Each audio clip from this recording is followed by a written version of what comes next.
Conexão Esperato. Uma produção Esperato Investimentos. Tudo o que você precisa saber sobre o mundo dos investimentos.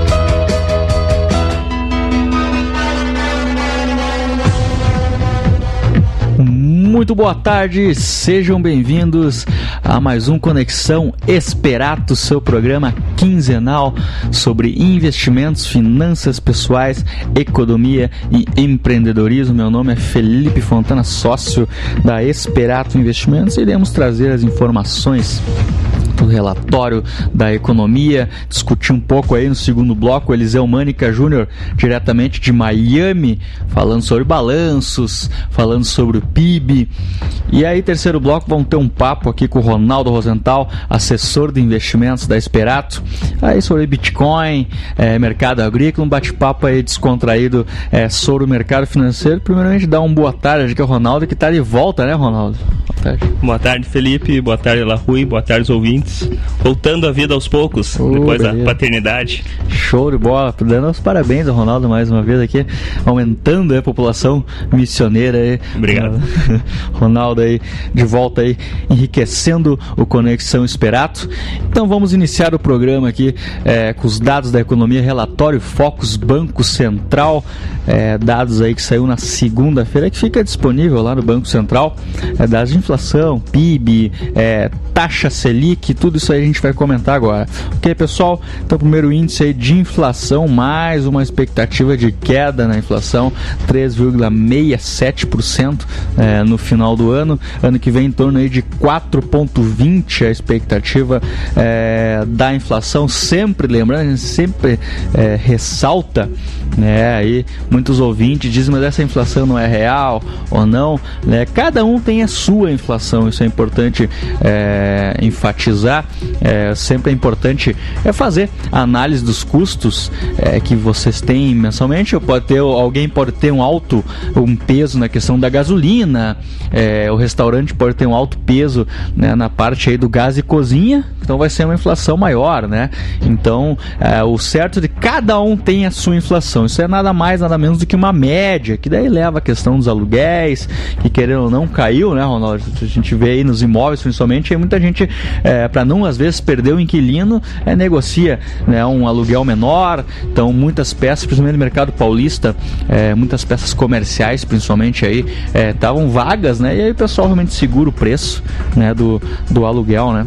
Essa questão do IPCA, Felipe, é bom sempre relembrar, ele é medido em apenas algumas regiões metropolitanas do país. Estados produtores como Mato Grosso do Sul, Tocantins, não são medidos. Santa Catarina, um estado também forte no turismo, também não entra esse índice. E como esse índice é em algumas regiões metropolitanas apenas, por exemplo, a inflação no combustível, quando ela chega no interior, sempre ela tem um custo a mais, por causa da distribuição, então vai agregando um valor a mais por causa da logística. Então muitas vezes a gente nota, para mim, a gasolina subiu mais que nos outros lugares, parece. Isso realmente acontece, então é um índice mesmo base, não é 100% que acontece na vida do consumidor brasileiro. É uma média, né, das principais aí no mercado, principais aí preços do produto nacional, mas exatamente o importante é dizer que cada um tem a sua inflação. Alguém pode ter inflação um pouco maior, pode ter menor, né? Isso é importante, cada um fazer. Como fazer isso? Nada mais, nada menos, é um trabalho aí de buscar os preços que a gente gastou no mês passado ou no ano passado, e fazer uma comparação com os preços desse ano e ver o quanto que aumentou ou não para comprar a mesma coisa. Inflação é isso, né? Inflação, a gente fala inflação aí, sempre é importante ressaltar que é nada mais, nada menos do que a alta dos preços, né? O que eu gastaria mais para comprar o que eu comprava no ano passado no mercado. Então essa alta dos preços da economia aí é considerada inflação. E nada mais, nada menos, os salários tem um reajuste da inflação para que a gente sempre tenha o poder de compra. E nos investimentos, né, Ronaldo, acho que é o principal índice que o assessor de investimentos utiliza, né, que principalmente como é que a gente vai garantir ou não que aqueles 100 mil reais, 200 mil reais, 300 mil reais aplicados hoje tem um valor né, daqui 20, 30 anos. Então o trabalho do assessor é nada mais, nada menos fazer um controle do ganho acima da inflação, né, em todos esses anos, para que 300 mil reais daqui 20, 30 anos possa comprar, ter o mesmo poder de compra que hoje. Essa é a lógica. Então por isso que a gente sempre tem que buscar ganhar acima da inflação nos investimentos. Então esse é o principal objetivo. Ok, pessoal, taxa de câmbio, expectativa aí em torno de R$ 3,30, ano que vem R$ 3,39. A questão da taxa de câmbio muito ligada aí principalmente à questão fiscal, a questão aí da melhora dos Estados Unidos, aí do PIB deles, que realmente tem crescido fortemente. Agora, principalmente, estão tirando os estímulos, né, principalmente da economia deles. Então tudo isso aí é levado em consideração. Taxa Selic, principal balizador dos investimentos, principal balizador do crédito, expectativa no final do ano em torno de 6,50, uma queda aí. Então podemos, antes era em torno de 6,75, agora 6,5 a expectativa de fechar ao ano. Lembrando, para quem investe em poupança, vai levar, tem que fazer o cálculo dos 6,5 vezes 70%. Esse é o ganho para quem tem na caderneta de poupança. E muitos investidores, né, Ronaldo, é importante dizer, aplicados hoje aí nos principais bancos em CDB aí de 80% de CDI, né? Isso é uma coisa meio preocupante. Quando vê lá em fevereiro que tem muitos feriados, o rendimento dessa pessoa foi 0,10, 0,15.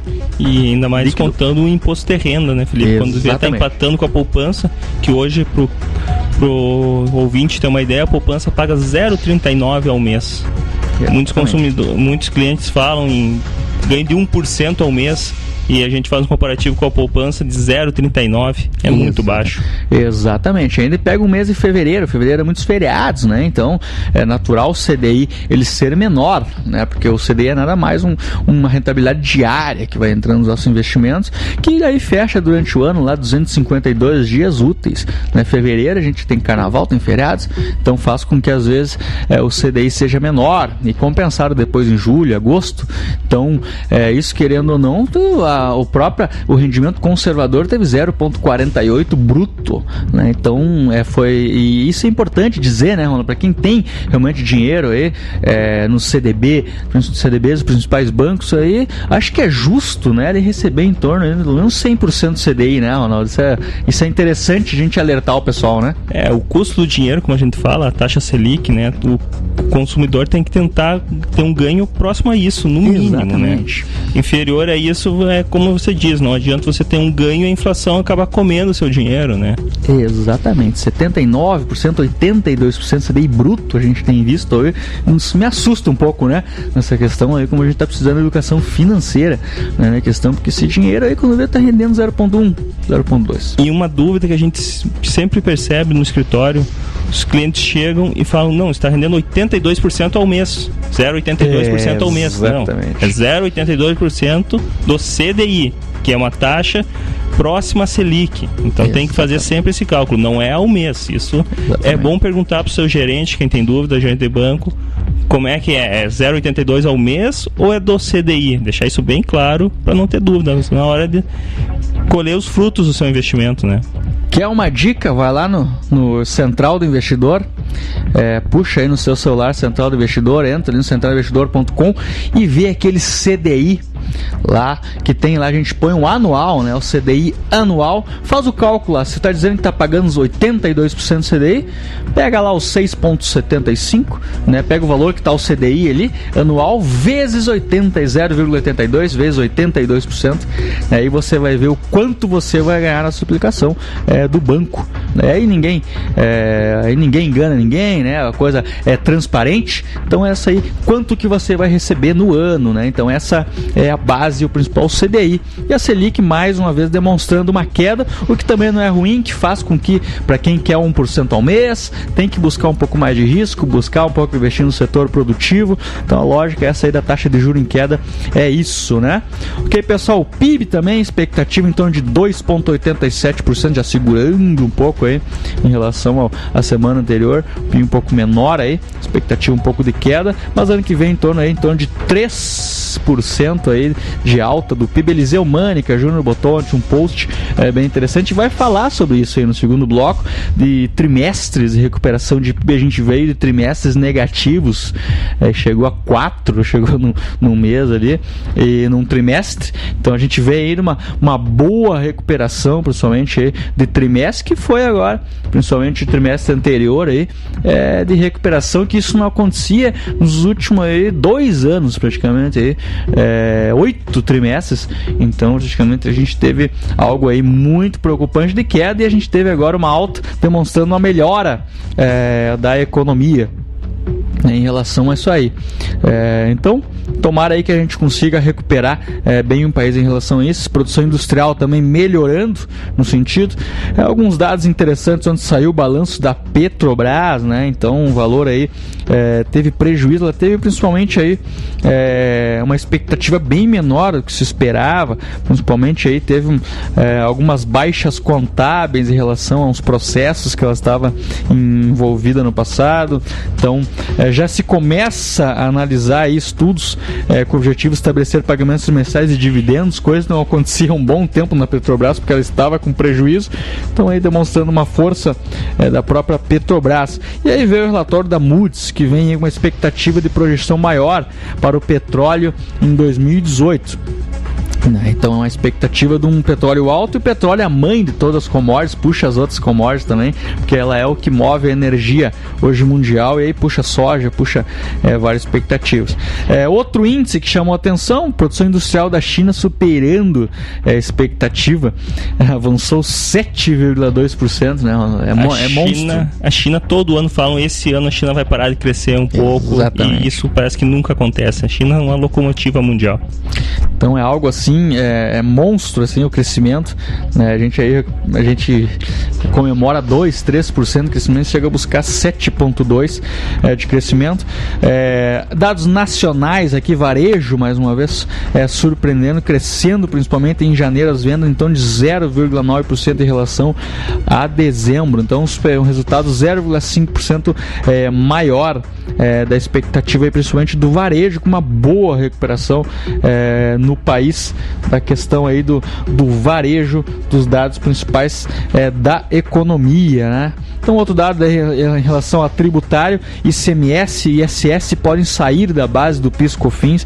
Então, há uma expectativa, o governo está estudando até uma reforma tributária que está ocorrendo, da possibilidade de retirar do imposto sobre circulação e mercadoria e serviço, que é o ICMS, o imposto de serviço, a base de cálculo do PIS/COFINS, né? Então, o medo realmente aí que a gente vê do Brasil, dos empresários, é de se fazer uma mini reforma, né, que realmente é bonitinha, coisa linda, e quando vê no final aumenta a alíquota. Às vezes até aconteceu com uma ideia do Simples Nacional, que ficou mais complicadinho, né? Então esse é o principal temor, né, do mercado, mas aí tomara que as regras sejam claras.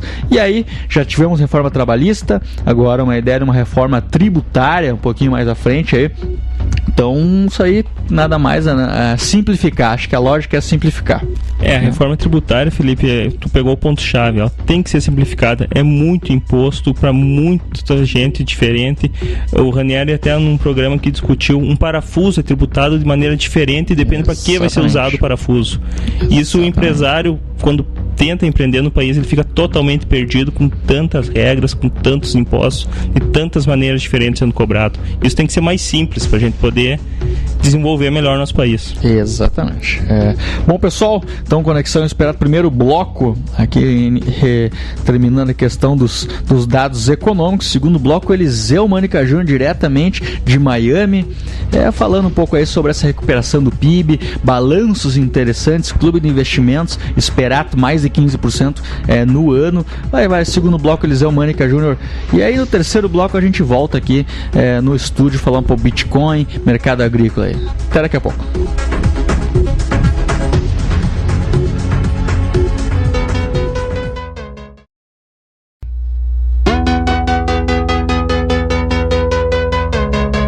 Conexão Esperato.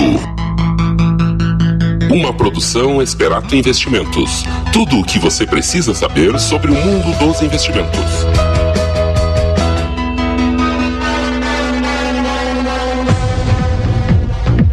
Uma boa tarde, caros ouvintes do Conexão Esperato. Mais um programinha aí, 51º programa, se eu não perco as contas.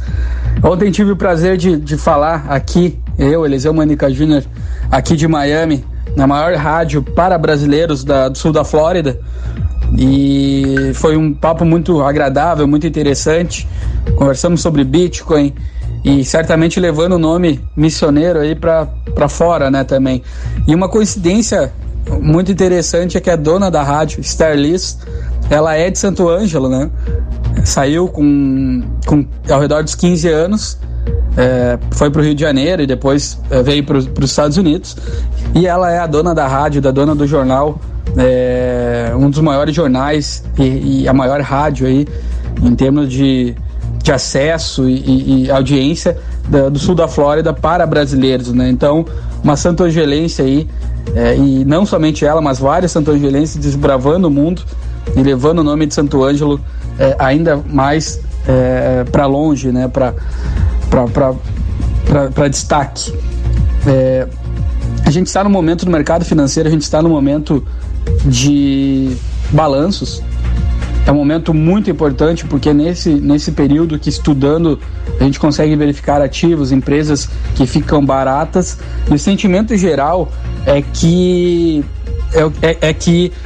veio bem acima, sabe, no mínimo na média ou acima os retornos, os resultados das empresas, os lucros das empresas do que esperam aí analistas e o mercado como um todo. Então é um sentimento bem positivo.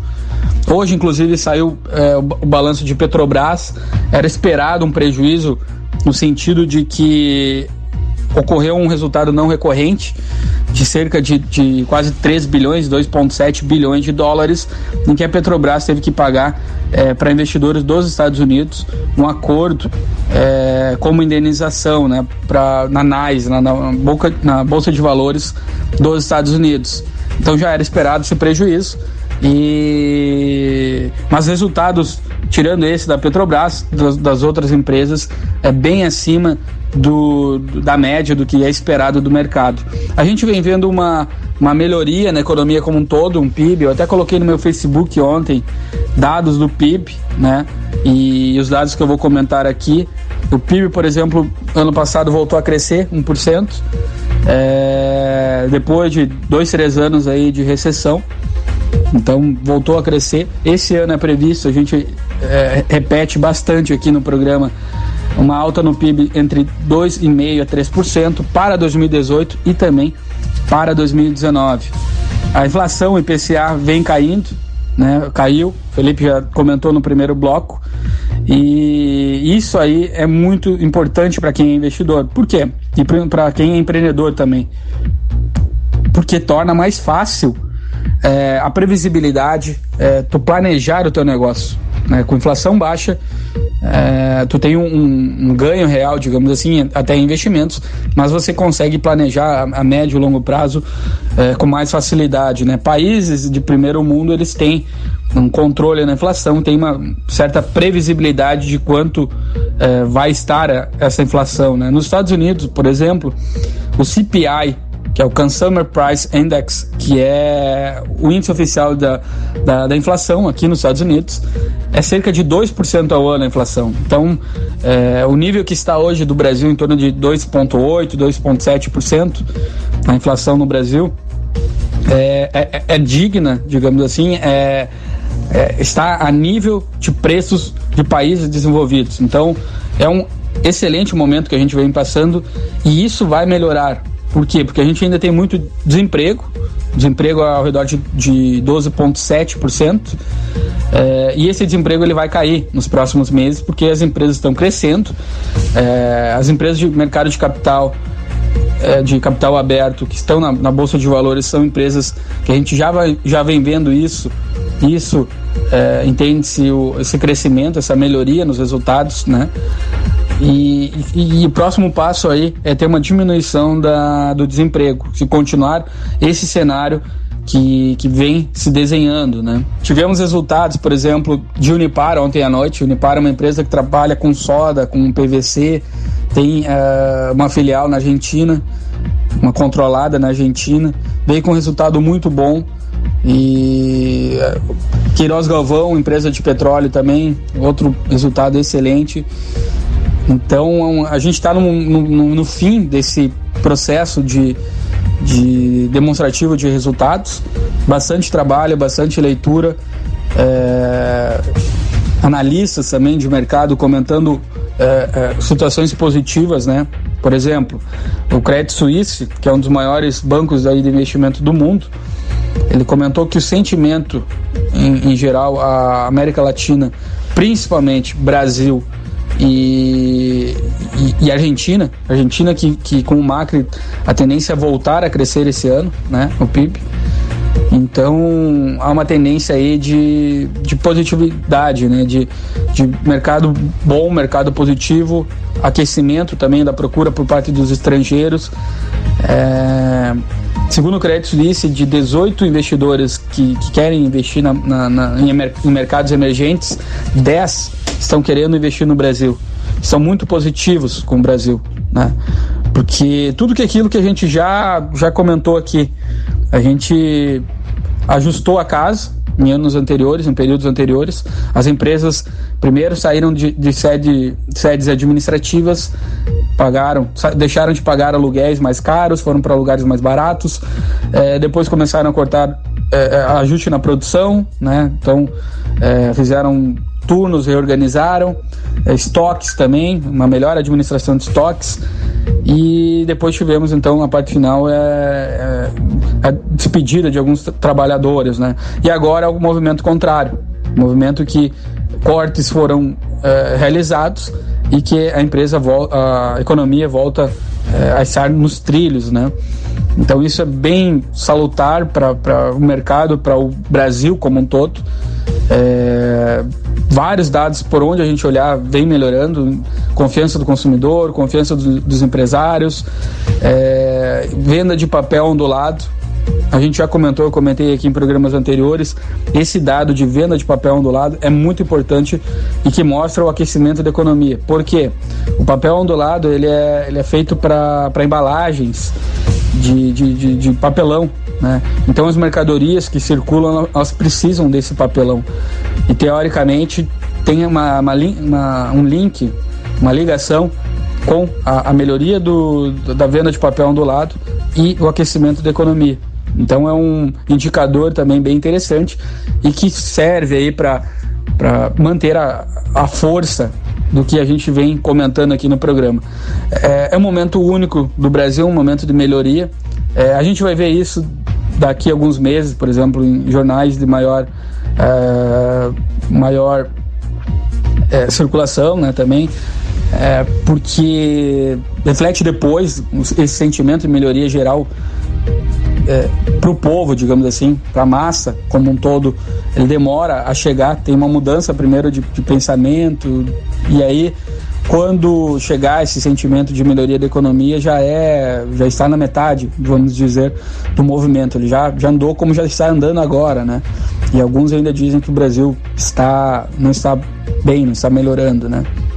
Então, de modo geral, resultado das empresas vindo muito bem, economia melhorando, economia crescendo, e também não dá para deixar de falar que em investimentos, com a queda da renda fixa, verifique seus investimentos, preste atenção aos seus investimentos. Provavelmente você está ganhando um retorno baixo, porque os juros baixaram, né? Então a Selic baixou e vai baixar no próximo dia 21 agora de março. A gente vai ter uma reunião do Copom, Comitê de Política Monetária, e que vai provavelmente ter uma queda aí de 0,25% na Selic, indo para 6,5%. Isso significa o quê? De um lado, a parte positiva, que é sempre importante a gente olhar o lado positivo das coisas, uma diminuição no custo do crédito, no custo de financiamentos feitos agora, uma tendência a aumento do consumo, né? Vai ficar mais barato crediário, financiamento. Parte menos positiva, a questão é de que o seu dinheiro vai estar rendendo menos na renda fixa. Por quê? Porque os juros cairão como meio, de novo, de incentivar a economia que já vem se reaquecendo, né? E que a inflação vem mostrando-se controlada de uma maneira persistente, indo ao contrário do que pensa grande parte aí dos analistas, e a inflação vem cedendo, vem caindo, algo bem surpreendente, né? O que faz com que a queda da taxa Selic, e que corrobora então com a diminuição então da Selic para 6,5%, que é o patamar que já é meio que consenso do mercado, que vai cair, tende a cair na próxima quarta-feira, aí, dia 21 de março.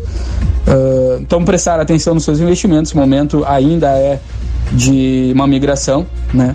Até final do ano, esse ano 2018, fundos multimercados, olhar taxas, olhar retornos, porque, querendo ou não, dinheiro é importante no sentido de trazer liberdade, né?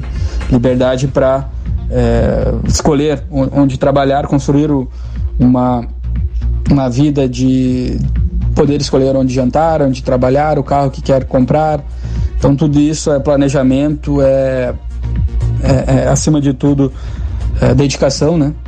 Não dá para deixar alheio, à toa, de lado a questão de investimentos, e é o que constrói também uma liberdade maior para todos, né? Então é isso, pessoal, eu vou ficando por aqui. Felipe e Ronaldo aí conversando um pouquinho mais sobre Bitcoin. Uma boa tarde a todos e um grande abraço.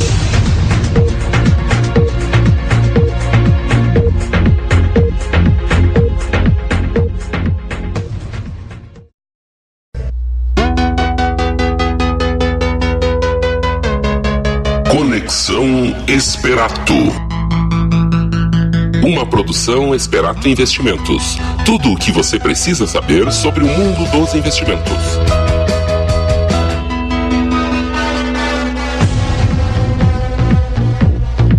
De volta aqui no terceiro bloco Conexão Esperato, episódio número 51, rumo aos episódios número 100. Agradecendo sempre a audiência de quem vem nos acompanhando lá na centralnoinvestidor.com, todos os podcasts disponíveis aí para você dar aquela corridinha, se estiver na academia ou aí tá de boa no computador, pode escutando, né, as informações aí que a Esperato tenta, de uma maneira ou de outra, tentar antecipar. Não existe bola de cristal na economia, mas sim a gente que tenta discutir rumos dos próximos períodos. Então, já por um programa, 51 programas já passando por alta de juros, baixa de juros, inflação alta, inflação baixa, a gente que discutindo como é que nós, réis mortais, pessoas normais, como é que a gente pode prosperar em cenários desafiadores como o Brasil, né? Mandar um abraço para Eliseu Mânica Júnior lá em Miami, participou ontem no programa de rádio de brasileiros lá em Miami, discutindo bastante sobre investimentos do Brasil, falando para os americanos lá como é que são os investimentos do Brasil, falou um pouco sobre a Bolsa Americana, e o que sempre se é discutido também é a questão do Bitcoin, né? Não tem hoje nenhuma roda aí de amigos que não fale sobre moedas digitais. O Bitcoin, o Bitcoin 2 pizzas hoje, o cara que vendeu lá em 2011, comprou com duas pizzas o Bitcoin, hoje estaria com 95 milhões, né? Então tem toda uma discussão aí em relação ao Bitcoin, né? A gente vai tentar trazer aqui de uma forma simples essa questão da discussão aí o Bitcoin, que está lá no Central do Investidor, para quem quiser acompanhar a cotação dessa moeda digital que está na boca da galera, né, Ronaldo? O Bitcoin é uma coisa curiosa. Existem mais de 1.200 moedas digitais. Nossa! Mais de 1.200. E todo mundo fala de Bitcoin, né? Exatamente. Bitcoin, em dezembro, com o anúncio da negociação de contratos futuros de Bitcoin na Bolsa de Chicago, ele chegou a R$70 mil um Bitcoin. Tu vê que foi uma levada alta. O Bitcoin, o preço dele é praticamente determinado de compra e venda, oferta e demanda. Quem quer comprar, quem quer vender. É isso que determina o preço do Bitcoin. Quando uma notícia positiva surge, o mercado ele dispara. Quando uma negativa surge, ele cai. Em dezembro ele valia R$70 mil um Bitcoin. Em fevereiro ele valia R$20 mil. Em março ele chegou a valer 40 mil e depois voltou para 20 mil. Vê a volatilidade de um ativo, né, Felipe? Exatamente. E isso a gente sempre se preocupa numa situação, quando entra na ideia da surf investimentos, que eu acho que investimentos, cada um se acha uma oportunidade, quer aplicar realmente uma parte de um valor, é tranquilo. Acho que faz parte do risco, faz parte parte do ser humano, buscar novos desafios. O grande problema é quando o pessoal aí começa a ver vir uma forte alta e aumentar cada vez mais, né, essa parcela de risco nos investimentos. Então tem gente colocando, nem sabe o que é, isso é importante dizer, e colocando altos valores em Bitcoin, saindo totalmente da sua gestão de risco, né? Então isso que é o grande medo, né, da questão. Outro dado preocupante é que tem mais investidoras em Bitcoin, CPFs, investidores em Bitcoin do que em bolsa de valores, né?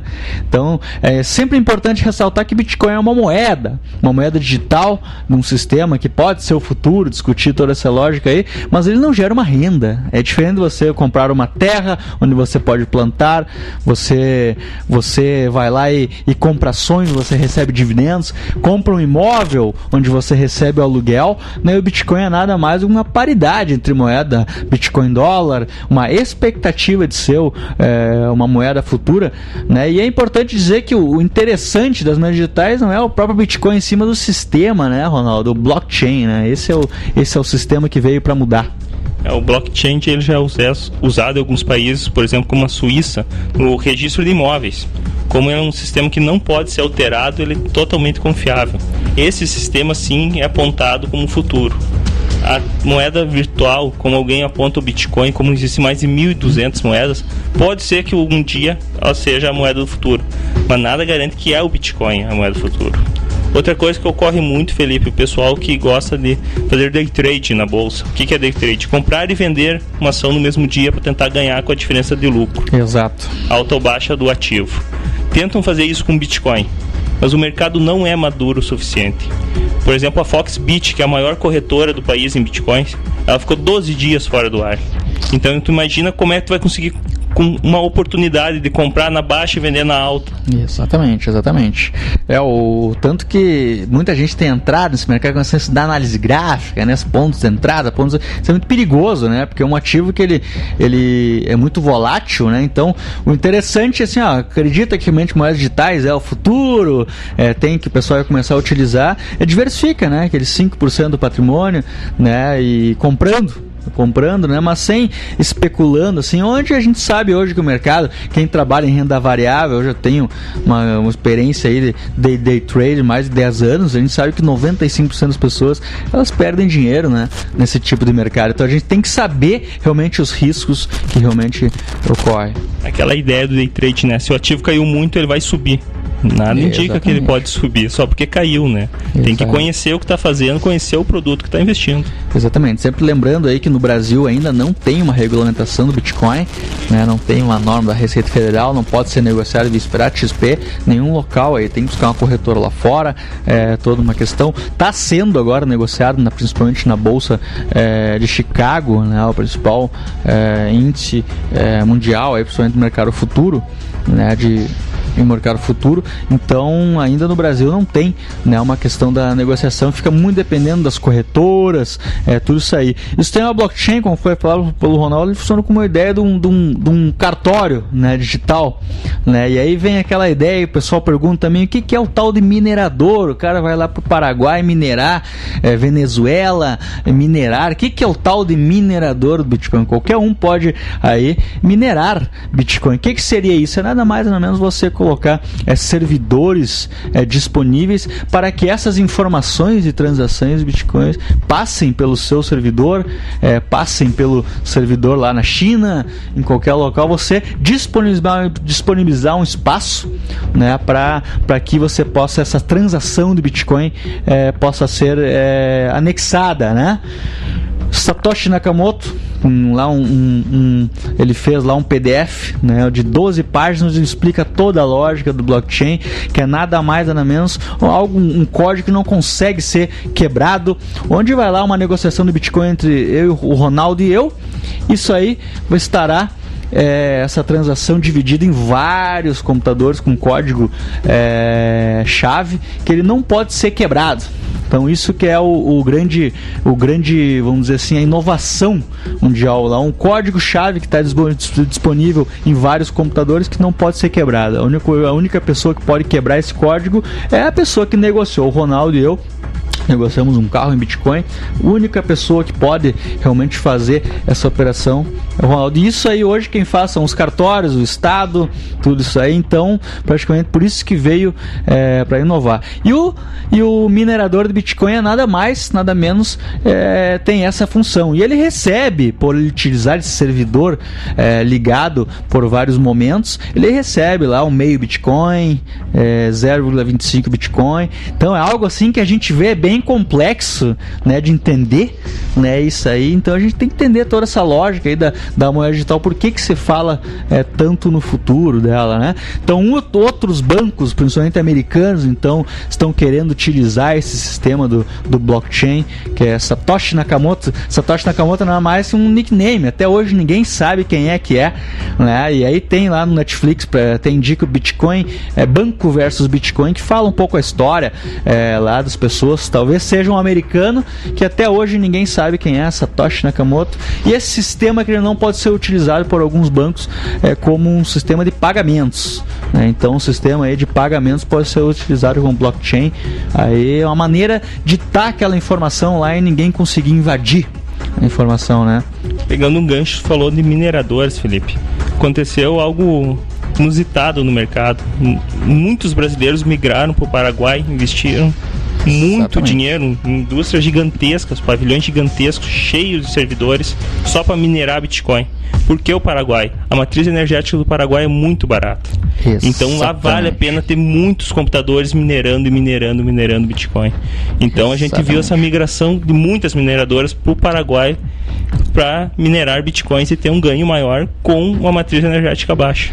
É muito interessante, até saiu na Isto É Dinheiro essa reportagem que o Ronaldo comentou dos últimos milionários em Bitcoin, né? Aqueles programadores que investiram lá em 2011, 2012, que pegaram a moeda praticamente que valia nada, hoje chegou a valer 70 mil reais, cara, já compraram 300, 500 mil reais em Bitcoin. Então, muitos milionários do Bitcoin, por questão estratégica, entra a questão industrial também de custos, né? O Brasil ele tem um custo de energia de 28 centavos o quilowatt, lá no Paraguai, que também é utilizado por Itaipu, que é 4 centavos. E o grande desafio para a mineração Bitcoin, como o Raul comentou, é você deixar computadores ligados, vários servidores trabalhando fortemente as informações durante 24 horas, né? Aquilo ali é um custo de luz, realmente de energia muito alta, né?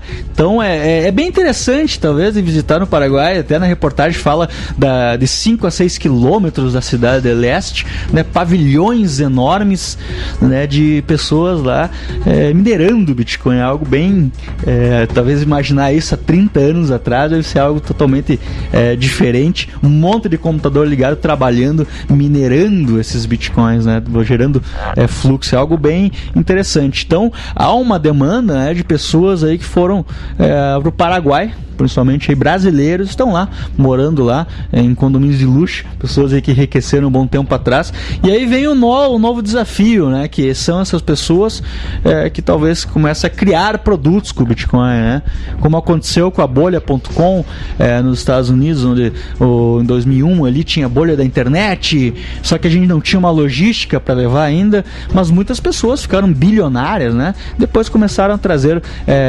investimentos, trazer novos produtos. Então acho que o grande desafio talvez vai ter um Vale do Silício bem interessante aí no Paraguai aí, né? Outro problema que envolve o Bitcoin, Felipe, o Facebook já se posicionou, proibiu propagandas de criptomoedas. Google agora também acompanhou essa ideia do Facebook. Já apareceu uma operação da Lava Jato que o dinheiro foi negociado em Bitcoin para dificultar o lastro. Então a gente pensa nos países que têm o controle da sua moeda do Banco Central. Exato. E aparece uma alternativa ao Banco Central. Então isso gera toda uma expectativa de que vai criar um concorrente. E nenhum país quer um concorrente para sua moeda. Exatamente. Então começam a dificultar muito. Já temos a informação que quem tem dinheiro investido no Bitcoin tem que declarar no imposto de renda. Não tem como abater ainda, mas já tem que informar o ganho. Então futuramente vai vir a tributação em cima. Então, como a gente fala, é um mercado inicial ainda. A gente não sabe para onde que ele vai. Acreditamos que o blockchain é o sistema que vai ser utilizado no futuro, mas se é o Bitcoin a moeda do futuro, ainda é muito cedo para afirmar isso. Isso é bem interessante, né, de se analisar, porque isso mexeu com grandes bancos, né? O Bitcoin é nada mais, nada menos digo assim, que é uma consequência, né? Depois a gente via, principalmente depois de 2008, e como os países emitem, né? Você tem uma dívida, você tem um balanço negativo, um déficit, vai lá o país emite dinheiro, né, para gerar aquele déficit, né? Esse dinheiro vai para a população, que gera inflação, toda aquela lógica, né? Então, nada mais, o Bitcoin é uma coisa, eu acredito isso que foi uma consequência, né? Hoje todos os bancos centrais mundiais imprimem dinheiro, né? E o Bitcoin lá realmente é uma maneira de se proteger dessa impressão desenfreada, né? Principalmente do dólar dos últimos anos. Então o Bitcoin é nada mais, uns falam que é o ouro digital, não sei, só o tempo vai dizer isso, né? Mas é uma consequência, digo assim, de um controle estatal da moeda, né? Então, isso aí pode chamar de escambo ou não, mas é uma lógica principalmente econômica, né? De principalmente proteção, né, do indivíduo. Principalmente existe notícia da Venezuela, onde a inflação foi de 1000%, onde as pessoas transformavam seu dinheiro em Bitcoin para se proteger, né, daquela desvalorização, né, aquela impressão de dinheiro realizada pelo Estado, né? Então o dólar também, principalmente, é uma moeda que foi muito impressa nos últimos anos aí para estimular. Então eu acredito que o Bitcoin seja uma maneira aí de se proteger. E aí gera também problemas, né, Ronaldo? A gente vê você é uma transação que não tem governo, a polícia não tem acesso, ninguém tem acesso à Receita Federal, então é muito fácil a gente também, as pessoas fazerem ir para o caminho ruim, né? Porque essa informação essa negociação só está entre você e eu, né? Ninguém mais tem acesso a essa negociação, né? Isso é perigoso. Ocultar informações, né? Isso é muito complicado, né? Por um lado, tu não tem uma regulamentação, isso é bom, livre comércio, livre mercado. Exatamente. Você quer transferir um dinheiro lá pro Japão, né? Não precisa de intermediador, né? Exato, muito bom, mas também tem um lado ruim. Se esse dinheiro é de uma origem legal, não vou conseguir rastrear. Vai ser mais complicado rastrear. Exatamente. Então complica. A grande questão, Felipe, é que existe mais de 1.200 moedas. Será que o Bitcoin é essa moeda? Exatamente. Essa é a pergunta de $1 milhão de dólares ou 1 milhão de Bitcoins. Você escolhe aí, né? Então é algo aí que vai se analisar. Quem aí quer conhecer um pouco mais, que tem muita informação, Central do Investidor agora, né? Tem lá um blog falando sobre criptomoedas, discutindo essa questão, lembrando aí que não se pode negociar nas corretoras brasileiras, isso é uma questão realmente de discussão, que é o objetivo do programa aqui, que faz parte da vida aí do brasileiro, do investidor, a questão das moedas digitais.